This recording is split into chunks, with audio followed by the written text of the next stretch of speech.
హల్లెలూయా హల్లెలూయా. దేవుని నామానికి మహిమ కలుగును గాక. ఇప్పుడు వచ్చిన మీ అందరికీ నా వందనాలు. వచ్చిన దైవజనులకు నా వందనాలు. అలాగే ఈ అవకాశం ఇచ్చిన దైవజనులకు, కార్యవర్గం అంతటికి, సెక్రటరీలు కూడా నా ప్రత్యేకమైన వందనాలు, నా కృతజ్ఞతలు తెలియపరుచుకుంటున్నాను. ప్రియ సంగమా, చిన్న ప్రార్థన చేసుకుని వాక్యాన్ని ప్రారంభించుకుందాం. శాశ్వతమైన ప్రేమతో మమ్మల్ని ప్రేమించుతున్న మా ప్రియ పరలోక తండ్రి, మీ ఘనమైన ఉన్నతమైన నామానికి వందనాలు, స్తుతులు, స్తోత్రాలు చెల్లించుకున్నాం ప్రభా. మీరు ఆశ్చర్యకరుడు, ఆలోచనకర్త, నిత్యుడగు తండ్రి, సమాధానకర్తనైనా, పరిశుద్ధాత్మ కలిగిన దేవుడునైనా, నిన్న నేడు ఏకరీతినున్న దేవుడునైనా, మొదటివాడు మీరే, కడపటివాడు మీరే, ఆది అంతమైన వాడు మీరే, స్తుతులకు పాత్రుడు, స్తోత్రాలు, పూజనీయుడు తండ్రి, పూజారు మీ నామానికి ఘనత, మహిమ, ప్రభావాలు చెల్లించుకున్నాం ప్రభా. ఇదిగోనైనా ఈ సమయంలో నాయన మీ మాటలు చెప్పుచుండగా తండ్రి నాయన, మీ మాటలు మాత్రమే నాయన నా నోటంట పలుకుట కృపను బయటను దయచేయమని, నా చుట్టూ మీ పరిశుద్ధాత్మను ఉంచమని, వినిచిన బిడ్డలు ప్రభా నాయన ఆ వాక్యాన్ని గ్రహించిన తండ్రి నాయన ఏ రీతిగా నడుచుకోవాలో మాకు జ్ఞానం దయచేతారండి. ఆది నుంచి అంతవరకు మీరే ఉండి కృపా కాపుదలతో నడిపించమని చిన్న ప్రార్థన మీ పాదాలు సంచేర్చుకుని బ్రతకలను కలగజేయమని మా ప్రభువైన ప్రియతోటి మిక్కిలి వినయంతో బ్రతకనాడు పెడుతున్నాం తండ్రి. ఆమేన్.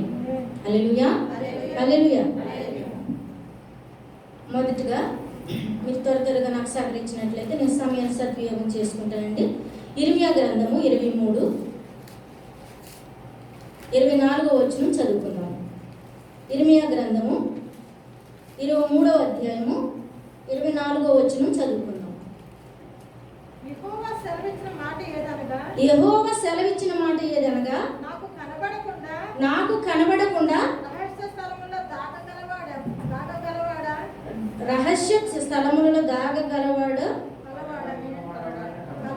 గలడా? నేను భూమి ఆకాశం అంతటి ఉన్నవాడను కానా?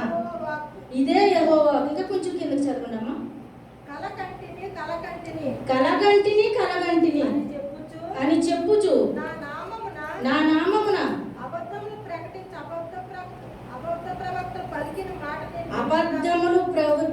ప్రకటించుచు అబద్ధమాడు పలుకు మాట నేను వినుచున్నాను.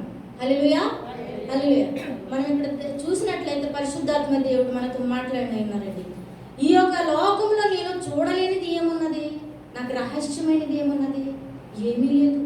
నాకు మరుగైనది ఏమున్నది? ఏమీ లేదు. నీ ఉదయం నుంచి సాయంకాలం వరకు ఏం చేస్తున్నావు? నేను చూచుచున్న దేవుణ్ణి, భూమి ఆకాశాన్ని సృజించిన దేవుణ్ణి, సమస్తాన్ని నేను నిర్మించిన దేవుణ్ణి. నా కంటికి మరుగై ఉన్నదా? లేనే లేదు. ఒకవేళ నీ భార్యకి, భర్తకి దాపార్కం నువ్వు చెప్పగలుగుతావేమో, నా బిడ్డలకు నేను దాపార్కం చెప్పగలుగుతానేమో, లేదా సంఘంలో దాపార్కం చెప్పగలుగుతానేమో, ప్రభువుకి సమాధానం నేను ఖచ్చితంగా చెప్పవలసింది. ఎందుకంటే ఆయన నా తల్లి గర్భంలో, నీ తల్లి గర్భంలో లేక మునిపే మనల్ని రూపొందించిన దేవుడు కనుక, ఆయన సర్వశక్తిమంతుడు కనుక మనల్ని కనులెత్తి మనల్ని సమస్తం చూచుచున్న దేవుడు అండి. దీన్ని బట్టి ఏంటి, మనం ఏమనుకుంటామంటే ఎంత కరువు కాలము, కష్టకాలం వచ్చింది కదా, కరోనా టైం వచ్చింది కదా ప్రభువా, ఎంతమంది అంతమైపోతున్నారు కదా ప్రభువా, నాయన మరి నువ్వు చూచుచులేదా దేవుడు? ఆయనకి తెలియకుండా ఇదంతా జరుగుతుందండి? లేదు. అలా మాట్లాడుకుని మనం ఎవరమంటారు? ఎరిద్రాక్షలం. ఎరిద్రాక్షలం అంటే ఏంటి తెలుసండి? ఏమీ తెలియదు, మనం మూర్ఖులం. కనుక మనం ఏమనుకుంటామంటే ప్రభువా ఇంత జరుగుతుంది కదా, నువ్వు చూడట్లేదా అని అంటాం. ఎందుకు చూడట్లేదు నాయన? సర్వ సృష్టిని సృష్టించిన సర్వాధికారి, ఈ నేలని, భూమి, ఈ ఆకాశము, ఈ పక్షులు, ఈ జీవరాశులు నిన్ను నన్ను పోషించిన దేవుడు ఈ వ్యాధి వచ్చింది ఆయన చూచలేదండి? చూస్తున్నాడు. అయితే మనం ఏమైనా అర్థం చేసుకోవాలండి? మనం చేసే పాపపు క్రియలు, అన్యాయము, అక్రమాలు అండి, ఇవన్నీ కూడా వ్యాధి కింద సంభవించి దేవుడు మనం వచ్చి విడిచిపెట్టాడని మనం అనుకోవాలండి. అనుకుంటాం కదా, ఇది నిజమైన మాట, నిజమైన మాట అండి. ఎందుకంటే అనుదినమైన గాయాలు రేపుచున్నాం మనం, మాట ద్వారా గానా, చూపు ద్వారా గానా, తలంపు ద్వారా గానా, ఏదో ఒక ఆలోచనతో మనము ఆయన్ని గాయాలు రేపుచున్నామండి. ఈ లోక మనుషులుగా మనం చిన్న మాట ఏదైనా వచ్చిందనుకోండి, క్షమించింది అంటాము, తప్పు అయిపోయింది అంటాం, కానీ దాన్ని విడిచిపెట్టాం. నా ప్రాణం పోయే వరకు నేను ఈ మాటనే విడిచిపెట్టను, నిన్ను నేను మర్చిపోను, నీ వెనకాల నేను శత్రుత్వం చేస్తానే ఉంటాను అంటాం. మరి ఆయన సర్వశక్తిమంతుడు, చూచుచున్న దేవుడండి. ఆయన ఉగ్రత మన పైకి వచ్చిందంటే మనం ఏమనుకోవాలి? మనలో లోపం ఖచ్చితంగా ఉన్నది. కాబట్టి మనం సరి చేసుకోవడానికి ప్రయత్నం చేయాలి. ఇంకా కింద చూసినట్లయితే కల చాలా మంది తయారవుతున్నారండి. ఈ రోజుల్లో మనం చూస్తున్నాం కదండి, అభిషేకం పొంది అభిషేకించిన పాస్టర్లు కొందరైతే అభిషేకం లేకుండా చాలాసార్లు మనం చెప్పుకుంటున్నామండి, ఈ లోకం పాస్టర్లు ఎక్కువైపోయిన నా దగ్గర ఆదివారం ఉంది, ఇదివారం ఉంది, మీరు రండి, అలా చేస్తాను ఇలా చేస్తాను, దేవుడు నాకు అలా చెప్పాడు. నీలో ఆత్మీయ ఉంటేనే కదా దేవుడు నీకు చెప్పేది. నువ్వు దేవుడికి అంగీకరమైన బిడ్డగా నువ్వు ఉంటే కదా దేవుడు నీతో మాట్లాడేది. మరి లేకపోకుండా నువ్వు చూడటానికి ఈ లోకంలోనే లోకానుసారంగా నువ్వు జీవించి నీవన్నీ కూడా పట్టబయలుగా కల్పిస్తూ ఉంటే ఇంకా దేవుడు నీతో ఏం మాట్లాడుతున్నాడు? కలలో మాట్లాడుతున్నాడా? అంటే ఏ విధంగా? నీ స్థితిగతులు మారకముందే నీ కలలో దేవుడు మాట్లాడుతున్నాడా? అది నీకు అబద్ధ బోధకుడు కదా. ఓ నా అబద్ధ బోధకుడా, ఏ రోజుకైనా దేవుడిని రాకడ సమయంలో నీ అబద్ధ స్థితిగానే దేవుడు నిన్ను కొట్టివేస్తాడు. వారు గ్రహించలేదండి. ఆత్మతో సత్యముతో మరి ఆయన ఎన్నుకున్న బిడ్డలు కొందరైతే ఈ అబద్ధ బోధకులు మరికొందరు అయిపోయారండి. మా దగ్గర అది జరుగుతుంది, ఇది జరుగుతుంది, అద్భుతాలు జరుగుతున్నాయి, మీరు రండి, మీరు దేవుని సన్నిధికి ఇస్తే దేవుడు మిమ్మల్ని ఆశీర్వదించాడు అంటే ఇవ్వకపోతే ఆశీర్వదించడండి దేవుడు. ఖచ్చితంగా ఆయన చూచుచున్న దేవుడు అండి. చూచుచున్న దేవుడు అని ఎవరు పెట్టారండి ఆయన పేరు? మనందరికి వాక్యం తెలిసిందే, చెప్దామండి. ఎవరు పెట్టారండి పేరు ఆయనకి? ఎవరండి? ఆగర్. దేవునామకు మహిమ కలుగుగా. సహోదరు చెప్పింది చూడండి. హల్లెలూయా. మనం వెళ్తున్నామంటే కదండి, కనీసం మనకు వాక్యాలు చెప్పినాడు ఒక్కటన్నా మనం మనసులో జ్ఞాపకం పెట్టడం ఖచ్చితంగా మనం చెప్పగలుగుతాం. ఆగర్ గారు పెట్టారండి ఆయనకి పేరు. ఏమని? చూచుచున్న దేవుడు అయ్యా నువ్వు. నీ పేరేంటో నేను ఎరగను కానీ నా పేరుతో నువ్వు ఎప్పుడు పిలుస్తున్నావు ప్రభువా. ఎంత చక్కటి మాట అండి. హల్లెలూయా. నీ తల్లి అయినా మర్చిదని, తండ్రి అయినా మర్చినేమో కానీ నేను ఎన్నాడు మరొకను విడవు ఆయన చదివించిన దేవుడు అని మన దేవుడు. ఆగోర గారు మంచి పేరు యేసయ్యకు పెట్టారు. నువ్వు చూచుచున్న దేవుడు ప్రభువా. ఈ లోకస్తులైతే ధనమున్న వారిని చూస్తారు, ఈ లోకస్తులైతే ఎవరి దగ్గర ఏమన్నా కానీ వారి చెంతకు చేరి వారి పక్కన కూర్చుని మాట్లాడతారు. దీనులాగా దరిద్రులు చెంతకు చేరరు కానీ నువ్వు సమస్తాన్ని చూచుచున్న దేవుడు యేసయ్య. నువ్వు గొప్ప మనసు కలిగిన రారాజు తండ్రి కనుక నేను చూచుచున్న దేవుడు ప్రభు అని ఆగోరు గారు ఆయనకి పేరు పెట్టారండి. చక్కటి పాట కూడా ఆయన గూర్చి పాడిందండి. చూచుచున్న దేవుడవయ్యా నన్ను చూచినావు, చూచుచున్న దేవుడవయ్యా నన్ను చూచినావు, నీ పేరు ఏమిటో ఎరుగనయ్యా, నా పేరుతో నన్ను పిలిచావయ్యా, నా పేరుతో నన్ను పిలిచావయ్యా, చూచుచున్న దేవుడవయ్యా నన్ను చూచినావు, చూచుచున్న దేవుడవయ్యా నన్ను చూచినావు. హల్లెలూయా. ఆయన ఖచ్చితంగా మనం చూస్తున్నాడు కనుకే ఆవిడకు ప్రేమ కలిగి యేసయ్యకు నువ్వు నన్ను చూచుచున్నావు తండ్రి, నువ్వు నన్నే కదా ప్రభువా సమస్త జనాలను చూస్తున్నావు నాయన, నువ్వు లేదే సృష్టిలో ఏముందని ఆవిడ మంచి పేరు ఆయనకి ఎన్నుకున్నదండి. అందుని బట్టి ఆవిడని మనం ఎల్లవేళలా అభినందించాలండి. అయితే అబద్ధ బోధకుల్ని దేవుడు రాకముందే అబద్ధ స్థితిలోనే ఆయన పొట్టువలి ఏరివేస్తాడండి. దేవుని కోసం ఎవరైతే మరి అంతరాత్మ నుండి ఆయన స్తుతించుకుంటారో, ఆయన కలిగిన దాంట్లోనే పేదవారిని ప్రేమిస్తారు. మనమే కదండి దైవజనులు కూడా ప్రేమించాలి పేదవారిని. మన పేదవాళ్ళమే కదండి కష్టం వచ్చిందంటే చెయ్యి గుప్పులు ఇప్పటం. దైవజనులు కుటుంబాలు కూడా ఇప్పాలి. అదే దేవుని బిడ్డలకి అర్థం. నేనున్నాను, నువ్వు భయపడకమ్మా, నాకు ఇచ్చిన దాంట్లోనే. అంతేగాని నువ్వు ఇస్తే నీకు దేవుడు ఆశీర్వదింపడతాడమ్మా. ఎల్లవేళ నువ్వు ఇచ్చేస్తావు, నీ కష్టాలు ఎన్నో ఉన్నా కానీ నా సంచి నిండాలి అంటే అది అలాగండి. కష్టసుఖాలు మనం తెలుసుకోవాలి. ఎవరో ఇస్తారని ప్రభు నేను పౌరుకు సేవ కొరకు నేను పిలవలేదు. ఆయన పాదాల దగ్గర ఎల్లవేళలో మరి శిష్యులను నీవు తయారు చేసి బలా వీరుడా అనిపించుకోవటానికి అభిషేకించుకున్నాడండి పాస్టర్ని. హితబోధకులుగానే ఉంటారు, యథార్థమైన బోధకులు యథార్థంగానే వర్ధిల్లుతారు. దినదినము వారి కుటుంబాలు వారి బిడ్డలు. అటు రీతిగానే హితబోధకులు చేసే సంఘాలు వాన వచ్చి ఎలుసుకున్నట్టుగా కొట్టుకోవచ్చుంటాయి. మరి హృదయాంతరంగంతో అభిషేకపడ్డ సంఘాలు ప్రభు రాకడ వచ్చేంత వరకు నడుస్తూనే ఉంటాయండి. హల్లెలూయా. హల్లెలూయా. దైవజనులు లేకపోవచ్చు, విశ్వాసం లేకపోవచ్చు, కొత్త దైవజనుల్ని ఆయన ఎన్నుకుంటాడండి. మనమే చూస్తున్నాం భర్త చనిపోయాడని మొన్న మంచి దైవజనులు ఆయన భార్య చనిపోయి, ఏం ప్రేమ, ఎంత ప్రేమ, ఎంత దుఃఖించానండి. భర్త కోసం భార్య అనేది చచ్చిపోయింది. అయితే దేవుడు సేవను వదిలేసాడా నా ప్రియ సంగమా? వదలలేదండి. ఆ బిడ్డల ద్వారాగా మళ్ళా సిగురును ఫలింపు చేస్తున్నాడు. తల్లిదండ్రులు చేసిన పరిచర్య అటువంటిది. ఆ వరము దేవుడు బిడ్డలకు ఇచ్చాడండి. హల్లెలూయా. అలాగే మనం కూడా మనం ఏ పరిచర్య అయితే చేస్తున్నామో అది మన బిడ్డలకు నేర్పించామనుకోండి, మనం అనుకోకూడదండి ఈ సంఘం నాది, ఇది లేకపోతే నేను ఏం చేయలేరు, ఎవరు ఏం చేయలేరు. ఒకవేళ దేవుడి పిలుపు మనకుంటే మనల్ని ఆయన తీసుకుపోతే మన వెనకాల ఎవరొకళ్ళు ఆయన ఉంచుతాడండి, ఎవరొకళ్ళు ఆయన లేపుతాడు. ఎందుకంటే నా సంఘం అలా ఉండకూడదు, నా ఇల్లు అలా ఉండకూడదు, అనేక మంది జనంతో నిండిపోవాలని ఆయన సమకూర్తాడండి. అంతేగాని కోరిటేటర్ కళ్యాణం లేకపోతే ఎవరో ఉండరో, ఎవరు పడతారో అని నేను అనుకున్నాను అనుకోండి, ఎరుగు ద్రాక్ష అని నేను అంటే నాలో మూర్ఖత్వం. దేవుని స్తుతింటున్నాను కానీ హృదయంతో స్తుతించినట్టు కాదనమాట. నేను అలాగ అనుకుంటే నేనే గొప్ప, నాకంటే గొప్ప ఎవరు లేరనుకుంటే మాత్రం చాలా దేవునికి విరోధమైన ఆయుధం మనమే, ఎవరో కాదండి, మనమే విరోధమైన ఆయుధం. కాబట్టి మనము అనుకున్నాం అనుకోండి, దేవుడు కూడా మనల్ని మనవలుగానే చూస్తాడు. నాది అని ఎప్పుడైతే ఎవరి మనసులో వచ్చిందో గర్వము పతనమయ్యే ముందు ఏమవుతుందండి? గర్వం వచ్చేద్దంట. కనుక దేవుడు సమస్తాన్ని చూస్తున్నాడండి. కరోనాని చూస్తున్నాడు, జనం చనిపోవటం చూస్తున్నాడు, జనాన్ని కోమాలకు వెళ్ళిపోయిన వారిని పైకి లేపుతున్నాడు. ఆనాడు లాజర్ గారిని ఎలాగైతే లేపారు అలా లేపుతున్నాడు. ఆయనకి ఇష్టమైన బిడ్డలు ఆయన స్తుతించుకోవటానికి. ఇంకా భూమి మీద ఏదో పని చేస్తారు నా బిడ్డలు, నా కోసం బ్రతకాలి. అయితే దేవుడు ఏం చేస్తాడంటే కనిపెడతాడండి. చెట్టుకి ఫలం లేకపోతే చెట్టు నరికేసినామని వాగ్దానం ఇస్తాడండి. మనం అంటాం చూసారా, నాకు పలానా వారు డబ్బు ఇవ్వాలండి, నేను చెప్పానని చెప్పండి మీరు వెళ్ళి. ఆయన పరిగెత్తుకెళ్ళి చెప్తాడు, ఆయనకంటే నువ్వు అప్పు ఇవ్వాలని ఇచ్చుకోండి. అదేవిధంగా దేవుడు మనకి లేఖ పంపిస్తాడండి. నిన్ను చూశాను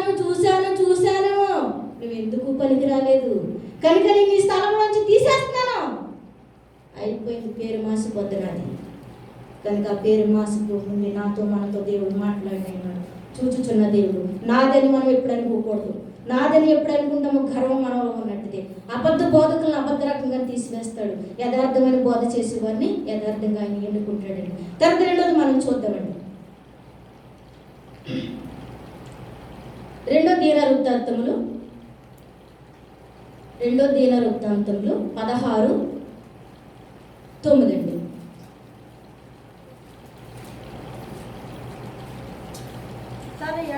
తన ఎడల యథార్థ హృదయం గలవారిని బలపరచుటకై యెహోవా కనుదృష్టి లోకమంతటా సంచారం చేయుచున్నది. ఈ విషయమందు నీవు మతి తప్పి ప్రవర్తించదువు గనుక ఇది మొదలుకు నీకు యుద్ధములే కలుగును. హల్లెలూయా. గట్టిగా చెప్తామండి. మనం దేనికి వచ్చిన దేవుని మందిరానికి ఏదో పడేసుకున్నట్టు వద్దు. మనకంటే మంచివారు, గనులైన వారు, అందసందాల వారు ఈ రోజు ఈ సమయం చూడలేకపోయారు.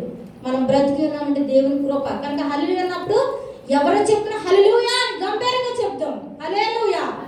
మనలో ఉన్న వ్యాధులు బాధలు అన్ని తొలగించేస్తాడు హల్లెలూయా చెప్పేటప్పటికి. కనుక ఎవరు మౌనంగా కూర్చోవద్దండి. వాక్యం మనం విన్నాం కదండి, ఇంకొకసారి చదువు తల్లి. తన ఎడల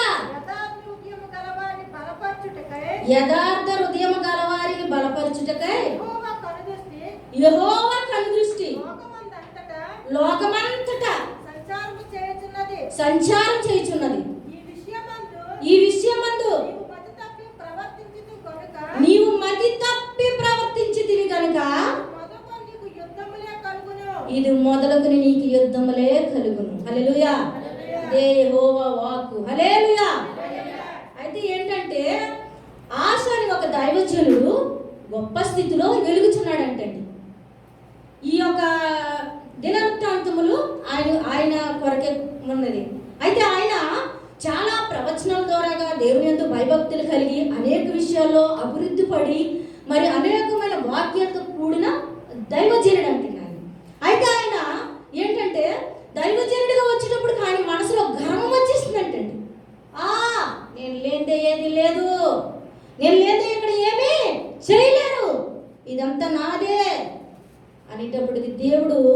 ఒక ఎవరితో అంటే అననా అనే ప్రవక్త అయిన మరి దైవజనుడి ద్వారాగా కబురు పంపించాడంటే ఏమని, అతను మరి మతి తప్పి మాట్లాడుచున్నాడు, నువ్వు వెళ్ళి చెప్పు యెహోవా చెప్పిన వాక్ ఇదే అని. అతనికి శ్రమ ఉన్నదని వెళ్ళి చెప్పు. అర్థమవుతుందండి నా మాటలు? వాక్యాన్ని మీరు కావాలి ఇంటికి వెళ్ళి ధ్యానించుకోండి. దేవుడు ఎంత చక్కటి మాటలు చెప్పాడు. ఆయన అధికారం చేతిలోకి వచ్చినప్పటికీ, ఆయన బలమంతా చేతిలోకి వచ్చినప్పటికీ, ఆయన చేయకూడదు కూడా చక్కటి రీతిలో దేవుడు ఆయనకి సఫలపరిచినప్పటికీ ఆయనకి ఏమొచ్చిందని కళ్ళు నెత్తికెళ్ళిపోయి నా ఇష్టమే ఇదంతా, నాదే ఇదంతా, నేను లేకపోతే ఏమీ లేదు. నేనే అనుకుంటే మరి మనమందరం ఎందుకండి? అందరం కావాలి. అలాగనుకుంటే దేవుడు మోషే గారితో మాట్లాడారు. ఏమనండి, మోషే నీవు నా ఇల్లంతట్లో నమ్మకస్తుడు అంటే ప్రపంచాన్ని ఎన్నిళ్ళు ఉన్నాయి ఆయనకి, వేవేళ్ల నోళ్లతో పొగడబడుచున్న రారాజైన ఆ ఇల్లంతటికి నమ్మకస్తుడుగా ఆయన ఎందుకు పెట్టాడండి? నా ప్రజలందరినీ నీవు చూసుకోమని. అంటే నా ఇల్లంతట్లో నువ్వే నమ్మకస్తుడు మోసే అని పెట్టినప్పుడు నాదే అని ఆయన అన్నాడు అనుకోండి, అప్పుడు ఆయన ఏమైపోతాడు? దేవుడు చూస్తున్న దేవుడండి. దేవుడికి తెలీదా? ఆయన వాకులో ఆయన నేర్పించిన నడకలో నీవు నడిచిన వాడు మీకు అంత అధికారం ఉంటే మరి సర్వ సృష్టిని సృష్టించి నీ తల్లి గర్భంలో ఉన్నప్పుడు నిన్ను రూపొందించి డిజైన్గా మనల్ని చేసి ఈ లోకానికి వెళ్ళి ఫలించి విస్తరించి నా నామాన్ని ప్రకటించండి, నాకేమీ అక్కర్లేదు, మీరు హృదయంతో నన్ను స్తుతించమని మనం ఈ భూమి మీద వదిలేసిన ఆయనకి ఎంత అధికారం ఉంటుంది అంటారండి? ఎంత అధికారం? ఇది నిజమా కాదండి? చాలా అధికారం ఉంటుంది మన మీద. మనం ఎప్పుడైనా గమనించామండి?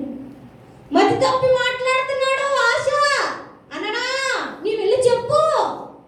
మతి తప్పి మాట్లాడితే శ్రమ వస్తుందని చెప్పు అని చెప్పాడండి దేవుడు. ఈరోజు మనం కూడా మతి తప్పిన మాటలు, లేకపోతే ఎవరితో ఏం మాట్లాడాలో తెలియని మాటలు మాట్లాడామనుకోండి, దేవుడు ఖచ్చితంగా వాకు పంపించడండి మనకి. ఎందుకంటే అంతటి వారు మనం కాదు. వాళ్ళంటే చక్కటి రీతిలో దేవుని నామాన్ని గణపరిచి వారు కూడా ప్రభు సేవ చేసి అనేక సంఘాలు కూడబెట్టి యథార్థవంతులుగా ఉండి ధనాపేక్షతో లేకోకుండా ధనాన్ని కూడగట్టుకోకుండా ప్రభు వాక్యాన్ని మాత్రం ప్రకటించిన వారు కనుకనే ఇక్కడ బైబిల్ వాక్యంలో ప్రకటింపబడ్డారండి. మనలాంటి వారికి అంత స్తోమత లేదండి. మనం అట్టి వారం కాదండి. మనం డబల్ డ్యూటీలు చేసేస్తాం, ఓవర్ డ్యూటీలు చేసేస్తాం. మన పని మనం ఆనకూడదండి. మన సంచి మనకి నిండుతూనే ఉండాలి. కాబట్టి మనం ఎప్పుడు కూడా అంత పేరు తెచ్చుకోలేమండి.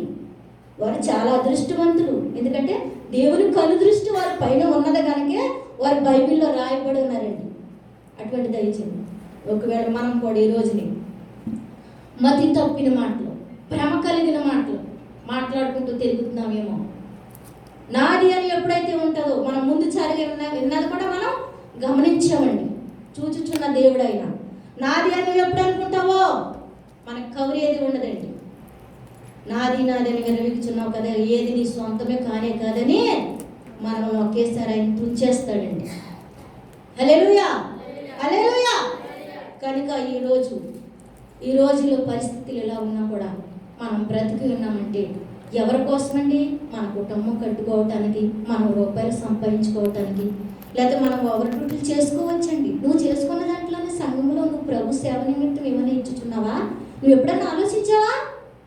దేవుడు నీకు లెక్క అడుగుతాడు. నువ్వు మంచి చేసిన పేపర్ ఈ పక్కనే, చెడు చేసిన పేపర్ ఈ పక్కనే. ఒకవేళ నేను మంచి చేసిన క్రియలు ఎక్కువ ఉంటే, చెడు చేసిన క్రియలు తక్కువ ఉంటే అది నేను లెక్క చెప్పాలండి. రెండు ఒక తూకానికి వచ్చినాయి అనుకోండి, అది నేను లెక్క చెప్పాలండి. ఈ లోకంలో అయితే మనం డిలీట్ చేసేస్తాం. అయ్యా నేను మరి ఇలాగ అంటున్నానంటే ప్రజలు కొంచెం డిలీట్ చేసేనంటే కంప్యూటర్లో నుంచి థామస్ గారు కరుణాకర్ గారు డిలీట్ చేసేస్తారు. ఎందుకంటే అభిమానంతో. దేవుడు డిలీట్ చేయడండి. ఎల్లవేళలో ఆయన రాసుకుంటూ ఉంటాడు. నువ్వు పైకి నాకు ఏమీ తెలియదు ప్రభు, నేను ఎవరిమైనా గొడవలాడను, అసలు నాకు ఏమీ తెలియనే ప్రభు అనేసి ఇక్కడికి వచ్చేసి ఉండి మన ఇంటి పక్క వారికి, మన ఇంట్లో వారికి తెలియాలండి మన బుద్ధులు ఏంటో. కాబట్టి అట్టి రీతిగా మనం ఉన్నావేమో. దేవుడు మనతో మాట్లాడుతున్నాడు. ఏమని? నాదని కూడగట్టుకుంటున్నావా? ఆయన వారిని నీకు కలవనివ్వట్లేదా? ఆయన వారితో నీకు బంధం ఉందా? తెచ్చుకున్నావా? ధనాపేక్షను చూసి తల్లిదండ్రులను ప్రేమిస్తున్నావా? తెచ్చుకున్నావా? ప్రేమిస్తున్నావా? తెంచుకున్నావా? ఏదో పైరపానికి వచ్చి వెళ్ళిపోతున్నావా? సంఘంలో నా నా నా నిమిత్తం ఏమైతే కావాలని మరి దైవజనులకు కానీ సెక్రటరీగా చెప్పినప్పుడు నువ్వు మరి నీకున్న దాంట్లోనే సహాయం చేస్తున్నావా? నేను నీకు ఆరోగ్యం ఇచ్చానే, బలమునిచ్చానే, శక్తినిచ్చానే, నా కొరకు నువ్వు ఏం చేస్తావు నా కుమారుడు అని అడిగితే మన దగ్గర సమాధానం ఉండాలండి. ప్రభువా, నువ్వు చెప్పిన రీతిగానే పేదవారిని ప్రేమించాను నాయన, నీ సంఘంలో ముందున్నాను నాయన, నీ పని చేయడానికి ముందున్నాను నాయన, ప్రతి విషయంలో నేను ముందున్నాను నాయన. నా తప్పిదానంలో అందుంటే నీకు చేసిన మేళ్ళు కూడా ఒక 50 ఉన్నాయి ప్రభువా అని అనటానికి మన దగ్గర సమాధానం ఉన్నదండి. ఆ లెక్కల్లో మనం ఉంటున్నామా? ఎవరికి వాళ్ళు పరిశీలించుకున్నానండి. సంపాదన సంపాదించుకుని నువ్వు ప్రభు సన్నిధికి ఇవ్వకుండా, పేదలను పంచుకోకుండా, ధనం మీద ధనం సంపాదించి మేడ మీద మేడ కట్టుకున్నది. రేపు ఏమంటారు తెలుసండి? బతికిన రోజులు ఎవరికి ఏం పెట్టలేదండి, భిక్ష కూడా లేదండి, ఇప్పుడు ఎవరు పట్టుకెళ్ళారు ఇప్పుడు అని చెప్పుకున్నారు. కాబట్టి దేవుని మందిరంలోకి వచ్చే మనము ఇచ్చేకాడ కూడా నీకున్న దాంట్లోనే, నాకున్న దాంట్లోనే మన స్తోమత ఎంత ఆయనకు తెలిసింది. ఆయన చూచుచున్న దేవుడు, ముందు వాక్యం అన్నాం కదండి, ఇర్మీయాలో రాసింది, చూచుచున్న దేవుడు సమస్తాన్ని చూస్తున్నాడండి. నీకు ఎంత జీతమో, నీ స్తోమత ఎంతో, నువ్వు భర్త లేదానివా, నీ కుటుంబం అంతా నీ మీద ఆధారపడి ఉన్నదా, ప్రతి ఒక్కటి ఆయన చూస్తున్నాడు. ఎంత చెట్టుకి అంతే గాలిని ఇస్తాడండి ఆయన.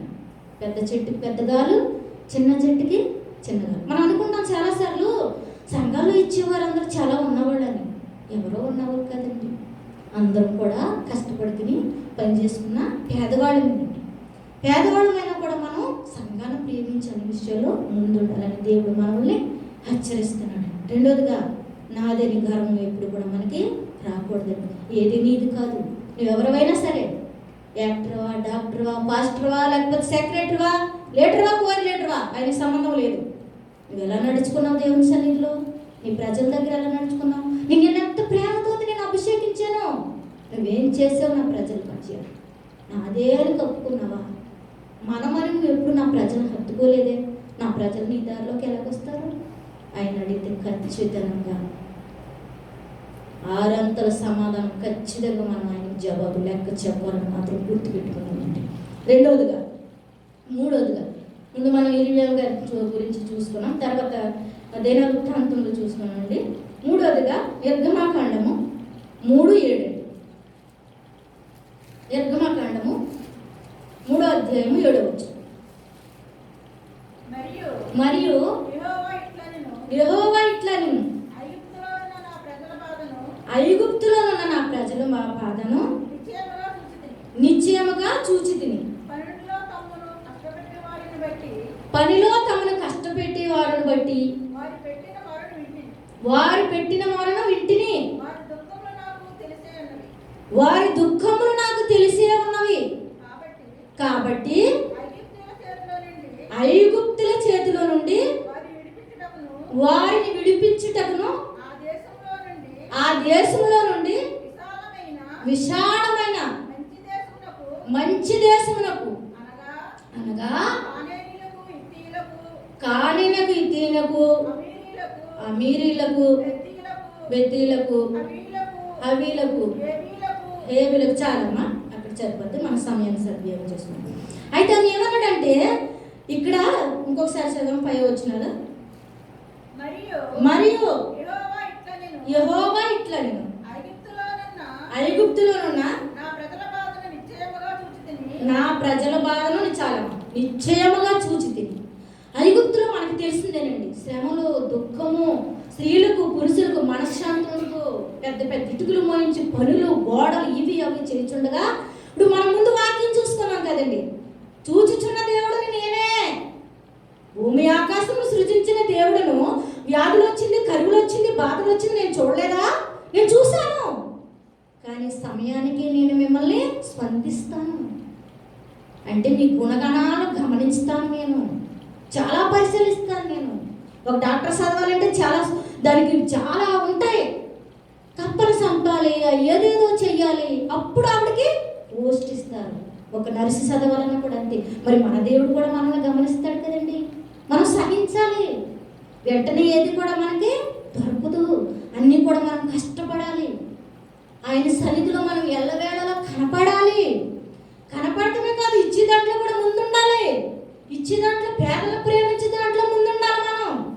ప్రతి విషయంలో కష్టపడి పనిచేసే దాంట్లో కూడా మనం ముందుండాలి. ఎవరో చేస్తానండి నేను ఇంటికాడ ఆ టైం పడుకుని వస్తానంటే కుదరదండి. ప్రభు పనిది.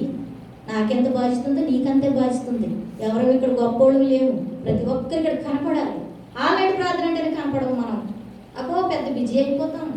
ప్రపంచమంతా చచ్చిపోతున్నారు. తల్లిజాడ పిల్లక లేదు ఏంటి, మిషన్లో పెట్టి కాల్ చేస్తున్నారు. సమస్తం చూస్తున్నాం కానీ మన హృదయాలు మారు. ఎలాగా మార్చుకోకూడదు. బతికినంతకాలం నీతి చేయమని నీతి చేయమన్నాడు దేవుడు, అన్యాయం చేసేవాడిని అన్యాయం చేయమన్నాడు. ఆ రీతిగా మనం బతికేద్దాం. బతికేసిన తర్వాత మనకి పిలుపు వచ్చినప్పుడు అప్పుడు తెలుస్తుంది. అక్కడ అందరూ నా బిడ్డలందరూ కూడా మీ అందరి కోసం కన్నీరు కార్చి ప్రార్థన చేస్తే నీవేం సమయం తీసుకున్నావు? ఈ లోక సమయాన్నా లేకపోతే ధనం సమయాన్నా అని కూడా దేవుడు మనల్ని అడుగుతాడు. అలాగే ఇక్కడ కరువు వచ్చేసింది. కట్టుకట్లు ఆడిపోతున్నారు. ఒక వివాహాలని విషయాలని అది అని ఇదని సందలని ఏమి కూడా ఆ దేశంలో లేదండి. అప్పుడు యేసు ప్రభువుల వారు చూశారు. చూసిన తర్వాత ఎవరిని పంపించారు? మోషే గారిని. మోసే, నా ప్రజలు కష్టపడుతున్నారు, నా ప్రజలను కష్టపెట్టడం నాకు ఇష్టం లేదు, నువ్వు వెళ్ళు, నీ ద్వారాగా నేను మార్గం తెరుస్తాను, నేను చెప్పింది నువ్వు చేయి, మార్గం అంతట్లో నీ సరళం చేస్తాను నేను అని. మోసే గారు ఎవరండి? ఆయన ఇల్లంతట్లో నమ్మకస్తుడు. ఆయన కూడా చిన్న మాటకు ఆయన కోపం వచ్చిందని చెప్పి 40 సంవత్సరాలు మరి యేసయ్య ట్రైనింగ్ ఇచ్చారండి ఆయనకి.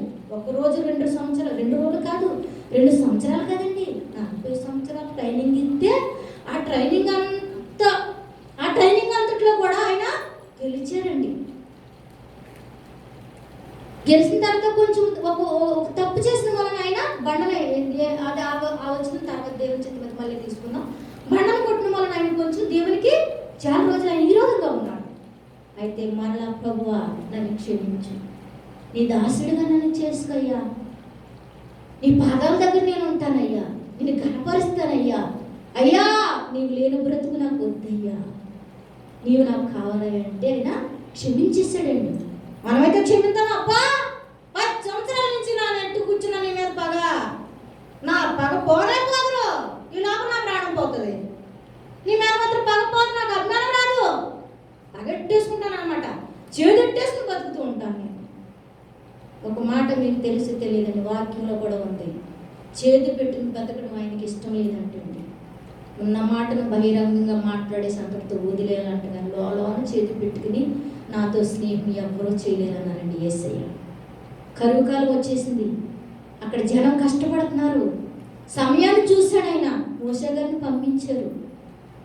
ఆ తర్వాత వీరందరినీ కూడా ఆయన ద్వారా రక్షించి కానాను దేశానికి మళ్ళా సంతోషంగా సమాధానంగా ఆయన తీసుకెళ్ళిపోయారండి.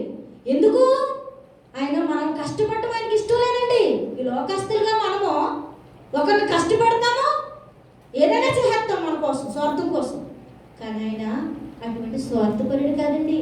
అటువంటి స్వార్థపరుడైతే ఈరోజు నువ్వు నేను ఇక్కడ ఉండవు, మన కుటుంబాలు ఉండవు, ఈ లోకమే ఉండదండి. అసలు ఉంటుందండి? ఆయన ప్రేమించిన ప్రేమ అపారమైన ప్రేమ. కరువు కాలం వచ్చేసింది. మోసేను వెళ్ళు, నా బిడ్డలందరూ కష్టపడతారు, అంతే కదండి. ఇశ్రాయేల్ దేశంలో మగ బిడ్డలు పుట్టంగానే చంపేసి పడేసేయండి, ఇక్కడ బ్రతకటానికి లేదని ఫరో రాజు గారు ఆడ్రేశారంట ఆ దేశంలో. అయితే ప్రభు చూచుచున్న దేవుడండి. 9 మాసాల కని మరి తల్లి బిడ్డను నరికేస్తుందంటే ఎంత బాధ అండి మనకి. ఆయనకి ఎంత బాధగా ఉంటుందండి. కనుక దేశాన్ని ఆయన కాపాడేటండి, కనికరించాడు. అలాగే ఇంకొకరు చూసుకున్నట్లయితే యోసేపు గారు కూడా అన్నదమ్ములే కుట్ర పనేసి, అయ్యో అన్నయ్యలో నాకు కళ వచ్చిందని ఆయన 3 చిన్న ఆయన కానీ కళ వచ్చిందని చెప్పి, నీకే కళ వచ్చిందా? ఎంత మాట అంటే, నా ఇంట్లో నేనే ఎదగలిగా, నా తమ్ముడు నా అక్కగారు ఎవరు ఎదగకూడదు, వాళ్ళు ఎదిగితే బాగోదు అనేసి పోయి తీసేస్తున్నారు. ఆయన తెలియకోకుండానే ఆయన రంగు బట్టలు వేసుకుని అన్నదమ్ముల దగ్గరికి సంతోషంగా వెళ్తూ ఉంటే ఆ గోతులు పడేసేసారండి. అయితే దేవుని గణపరిచిన బిడ్డలు ఎక్కడ లోయలో ఉన్నా సరే ఆయన లేవతీసేస్తాడు. హల్లెలూయా. అలా పత్రం అనేది ఉండదండి. హల్లెలూయా. నువ్వెంత కూడా కింద పెట్టాలన్నా కూడా దేవుడు మాత్రం చూసి, మనుషుల అంతరాత్మను చూసి ఎప్పుడు కూడా నిన్ను సింహాసనం మీద ఉంచుతాడు. అటువంటి ప్రేమ మేడం మంది. అప్పుడు ఆయన తిరిగి వెళ్ళి కూడా అక్కడికే వెళ్ళారండి. ఫరో గారి దగ్గరికి వెళ్ళే కష్టపడ్డారు.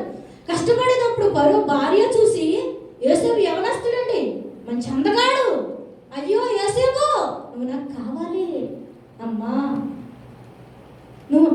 లేడు, ఎవరు లేరు. అమ్మా, నీ భర్త లేడేమో, నీ యజమానులు లేడేమో, నీ పనివారు లేరేమో, నా ప్రభు చూస్తున్నాడు. హల్లెలూయా, హల్లెలూయా. నా ప్రభు సమస్తాన్ని చూస్తున్నాడు కనుక నేను ఏ తప్పు చేయనమ్మని చెప్పేస్తే ఆవిడ లేనిపోని చెప్పినా కూడా దేవుడు వదిలేసాడండి. ఆయన రాజుగా ఉన్నాడు. కడకన్న డబ్బులు గింటేసిన వాళ్ళు యేసేపు గారి దగ్గరకు వచ్చి తినడానికి పట్టుకెళ్ళారంట. తెలుసండి, మనం చాలా తక్కువగా లెక్కేస్తాం. నేను 10 రూపాయలు చాలా బాగున్నాను, నాది అధికారం, మా ఊళ్ళకి ఏమీ లేదనుకుంటున్నాను. ఆ గర్వం మనలో ఎప్పుడైతే ఉన్నదో వారినే ముందు చేస్తాడు దేవుడు, మనల్ని వెనక్కి పెట్టేస్తాడు. కనుక అటువంటి అసూయతో కూడా మనం కూడా ఈ లోకంలో చాలా మంది బ్రతుకుతున్నామండి. అంత లేదండి, నేను అలాగే ఏం బ్రతకలేదండి, నేను అందరినీ ప్రేమించేస్తాను, అలాగంటే కుదరదండి. అందరం అసూయతో బ్రతికేస్తున్నాం. మనం 10 రూపాయలు కొంటున్నాం కానీ లోన మాత్రం మనకు చాలా అసూయ ఉంటుంది అన్నమాట. పక్కవారు బాగుపడితే ఉండలేము, పక్కవారు ఏదైనా కొంచెం పాటలు పాడినా, లేకపోతే వాక్యాలు బోధించినా, లేకపోతే కొంచెం ఎక్కువ ఏదైనా చేసినా మనం వార్చలేని ఉన్నాం. కనుక దేవుడు మనతో మాట్లాడుతున్నాడు. నా ప్రజలు ఏం చేస్తున్నారో నాకు తెలీదా? తెలుసు, నా ఉగ్రతను పంపించాను. రెండోదిగా మతి తప్పి మాట్లాడుతున్నావు అన్ననా, నీ వెళ్ళి చెప్పు, మతి తప్పి మాట్లాడితే శ్రమే అని కౌలు పంపించాడు. మూడోదిగా మనం చూసుకున్నట్లయితే మరి ఆయన వాళ్ళందరూ శ్రమ పడుతూ చూసి మోసే గారిని పంపించి మరి ఆయన శ్రమలోంచి తీసివేసి అందరినీ కూడా వాగ్దానం చేశాడు. ఆయన ఎవరితోటి? యాకోబు గారు, యోసేపు గారితో, మరి ఇస్సాకు గారితో వాగ్దానాలను ఆయన నెరవేర్చేసాడండి. అలాగే అందరిని కూడా క్షేమకరంగా ఆ దేశానికి తీసుకెళ్ళి క్షేమకరంగా సమృద్ధి ఉన్న దేశంలోనికి వారిని నింపేరండి. హల్లెలూయా, హల్లెలూయా. అలాగే దేవుని మీద ఆయన పైన ఆధారపడితే మనలో కూడా దేవుడు అన్నాడు వదిలిపెట్టడండి. ఈ లోక మనుషులోకి ఎలా అనుకుంటాం, మనది ఏముందండి, మాది ఏముందండి, ఏమి నేను పేదవారం అండి, నాకేమి రాందండి. ఈ లోకంలో మనుషులు తెలుసుకుంటే మనం చెయ్యింది ఏది లేదండి. అలాగే నీ వాక్యాన్ని బోధించాలన్న నీ హృదయం ఉందనుకోండి, ప్రభు దగ్గర మోకరిస్తే నేర్పిస్తాడు దేవుడు. ఎవరము గొప్పవారు కాదండి, ఎవరము పెద్ద చదువుకున్న వాళ్ళము కాదు. మనం ఆసక్తితో ఉంటే ప్రతి విషయం దేవుడు చెప్తాడు. లాస్ట్గా మనం 4వదిగా మనం చూసుకుని ముగించుకుందాం. 2వ రాజులు 20వ అధ్యాయం 5వ వచనం చూసుకుందాం. నీవు తిరిగి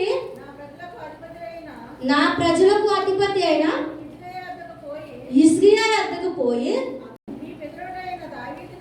నీ పితరుడైన దావీదునకు దేవుడకు యెహోవా నీకు సెలవిచ్చినది ఏమనగా, నీవు కన్నీరు విడిచితిని నేను చూచితిని, నీ ప్రార్థన నేను అంగీకరించి ఉన్నాను, నేను నిన్ను బాగు చేసేదను. 3వ దినమున నీవు యెహోవా మందిరమునకు ఎక్కిపోదు. హల్లెలూయా, హల్లెలూయా. హిజ్కియా రాజు గారు అంటండి, ఈయన మరి యూదా దేశంలో కంట 13వ పట్ట అందుకున్నారంటే ఈయన. తెలుసండి, అంత గొప్ప ఆయన అంటే హిజ్కియా రాజు. దేవుని మన కనపరచడంలో కానీ, దేవుని బిడ్డలకు బోధించడంలో కానీ, మీరు ఉంటే అట్టైనా ఉండండి, ఇట్టైనా ఉండండి అని సూటిగా మాట్లాడే వ్యక్తి ఆయన.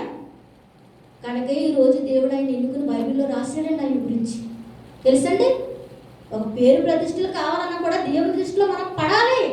ఆవిడే చేస్తున్నా ఆయన పేరే బాగుంటుంది అర్థమాటు అనుకుంటాం మనం. నువ్వు కూడా చెయ్యి, రేయి పగలు కష్టపడు, ప్రభు నిన్ను కూడా పేరు పొందేలా చేస్తాడు. ఆయన ఏంటంటే హిజ్కియా రాజు గారు 13వ పట్ట అందుకున్నారంటే ఆయన అంటే దేవుని క్రియల్లోనూ, మనుషులను ఆదరించటంలోను, మనుషులు ప్రేమించటంలోను, గుణగానాల్లోను, అన్ని విషయాల్లో ఆయన అంత మంచివాడు అంటే హిజ్కియా రాజు. మరి విగ్రహాలను ఆరాధించే వారితో ముఖాముఖిగా మాట్లాడేవారంట. నీవు ఉంటే అట్టైనా ఉండి, ఇట్టైనా ఉండి, దేవుని దగ్గర ఉండగా 2 విధాలుగా ఉండవు అని మంచి మార్గంలో చాలా మంది జనాన్ని, దేవుని తెలియని అన్య జనులను ఆయన పోగేసుకొచ్చి ఆయన సంఘంలో కూర్చున్న వ్యక్తి అంటండి. అయితే అంతటువంటి పరిచర్య చేసిన వ్యక్తికి మనం ఒకసారి గమనిద్దామండి.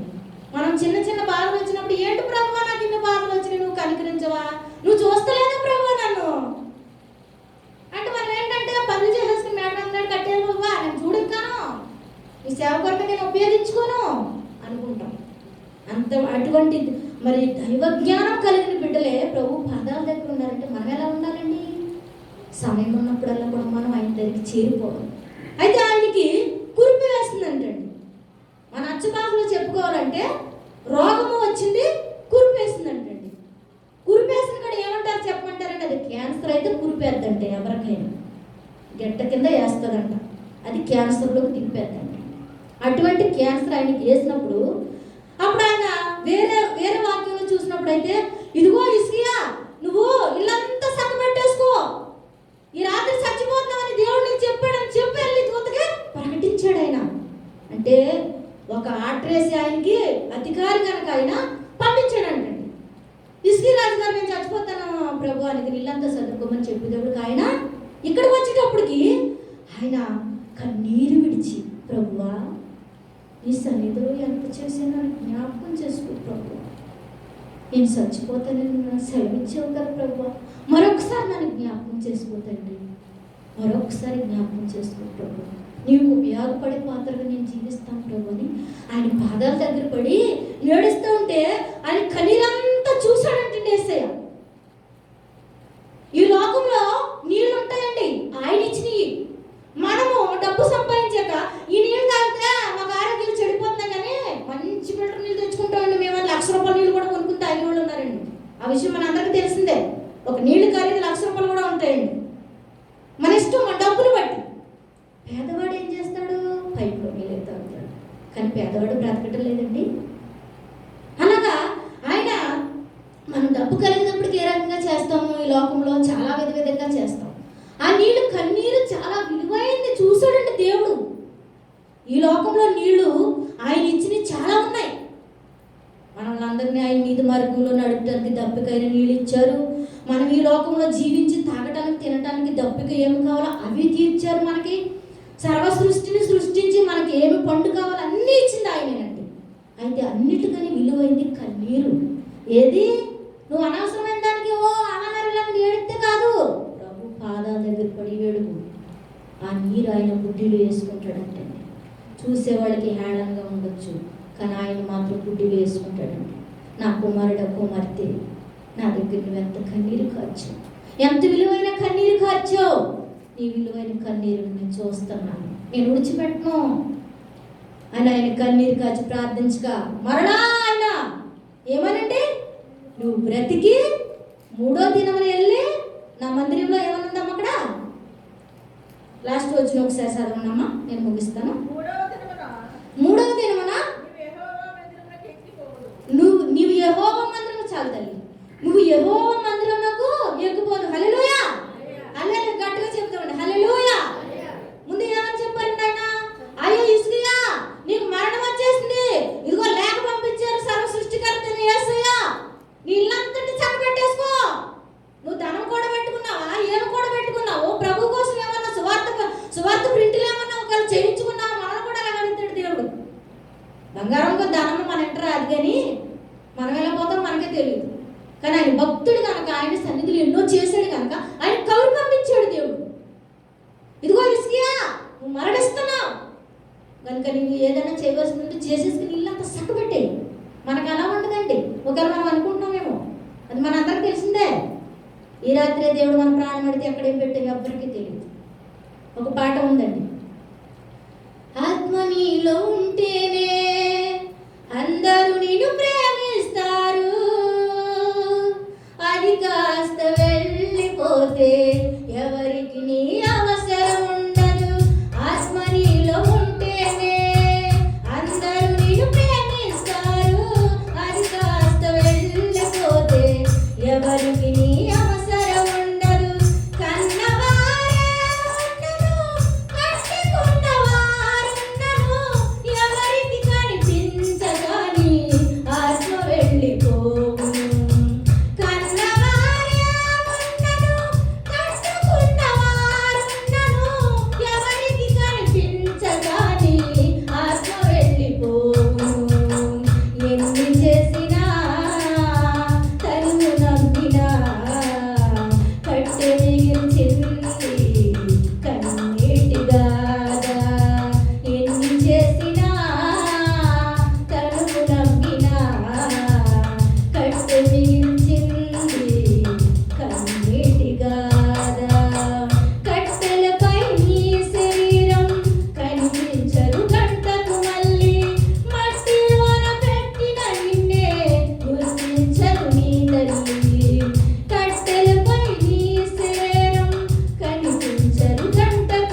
తెల్లారేటప్పటికి మనకి ఎవరికి తోడు ఉండదు. మన బిడ్డలు అక్కడ, మనం ఇక్కడ, మన కుటుంబాలు అక్కడ, మనం ఇక్కడ. కనుక ఒకటే దేవుడు మనల్ని హెచ్చరించుచున్నాడు. నీకు ఇచ్చిన దాంట్లోనే దేవుని మందిరానికి ఏదైతే అవసరమో ఇస్తూ ఉంది. దేవుని పని ఏదైతే ఉన్నదో వేగలు పడి పని చెయ్యి. నేను చూచుచున్న దేవుణ్ణి, నువ్వేం చేస్తున్నావు చూస్తున్నాను. నేను సమయం వచ్చినప్పుడు నీకు సహకరిస్తాను. మీరు కంగారు పడవద్దు. మాట మాటకి నన్ను హింసించకూడదండి. ఆయన్ని కూడా మనం సమయం వచ్చినప్పుడు ఆయన అన్నీ కూడా మనకి చేసేసి మనల్ని సజీవులుగా ఉంచుతాడు. హల్లెలూయా. కాబట్టి హిజ్కియా రాజు గారు కూడా ఆయనకి ఇష్టమైన బిడ్డ కనుక రోగం వచ్చిందని ఆయన కబురు పంపించారు. ఆయన మళ్ళా మోకరించారు, కన్నీరు కార్చారు. నన్ను ఒకసారి జ్ఞాపకం చేసుకో ప్రభు అని దీన మనసుతో ఆయన కన్నీరంతా బుడ్డిలో వేసుకున్న, నా కుమారుడా నువ్వు జడవద్దు, నువ్వు 3వ దినం లేచి నా మందిరంలో కనపడతావు. ఎంత చక్కటి మాట అండి. మనం కూడా ప్రభు ఎంతో భయభక్తులు కలిగి ఆయన త్రోవలు నడిచి మన పక్క వారిని ఎంతవరకు కింద పెట్టే ఉంచాలి, వారిని త్రోసేయాలి, వారు పైకి రాకూడదు, వారు ఎదగకూడదు అనే స్వార్థం మనలో ఉంటే మనం కూడా స్వార్థంగానే జీవిస్తామండి. మనం యథార్థంగా ఉన్నామనుకోండి, సేవ చేసే నీవు, పరిచర్య చేసే నేను యథార్థమైన రీతిలో మనం నడిచామనుకోండి, తగిన సమయంలో దేవుడు మనకి ఖచ్చితంగా ప్రతిఫలాన్ని ఇస్తాడండి. అన్యాయం చేసేవాడిని చేసేస్తానే ఉండండి, యథార్థంగా జీవించేవాడిని జీవిస్తానే ఉండండి. వారి క్రియలకు నేను జీతం ఇస్తానన్నాడు. చూసామండి. మొదటి సమస్తం చూచుచున్న దేవుడు. రెండోది, మతి తప్పి మాట్లాడకు, నాదే అని అధికారం అంతా నీ చేతిలోకి వచ్చాక, అధికారం రాకముందు ప్రభువాని మోకరించి నమస్కారం చేసావు. అధికారం వచ్చాక నీకు ఎందుకు కళ్ళు పైకి వెళ్ళుకొని ఎల్లనే వద్దు నా ప్రియ సహోదరుడా అని మనల్ని హెచ్చరిస్తున్నాడు దేవుడు. మూడవదిగా, మరి బాధలన్నీ ఆయనకి తెలుసు. మోసే గారిని పంపించారు, బాధలన్నీ తీరిపోయాయండి. వాగ్దానం ఇచ్చిన దేవుడు వాగ్దానం నెరవేర్చాడు. కానాను దేశానికి నడిపించాడు. హల్లెలూయా.